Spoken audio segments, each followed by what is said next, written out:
Good morning kaambag. So manghugas ta karong buntaga kay human naman tag-prepare sa atong mga anak.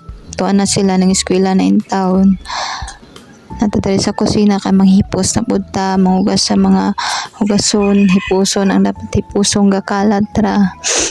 Ngani jud ta basta buntag magkarakara labi na natay estudyante di lalim. Mo nang ganang wa pa ka mata dara mata na moy.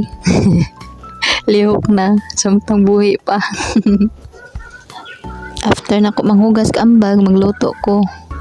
Ito na ko niya akong paboritong gulay na kangkong. Then itanom niya ang iyang nabilin.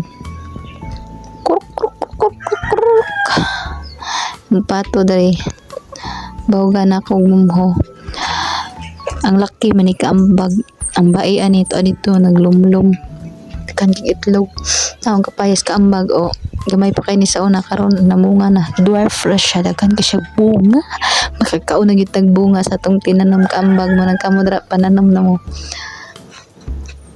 tanom na jud siya malagi ni kanon sa kanding ni papa nagadi kanding usulod ra pa na human ni koral napay tubo na ko nabuhi na din na ay atsal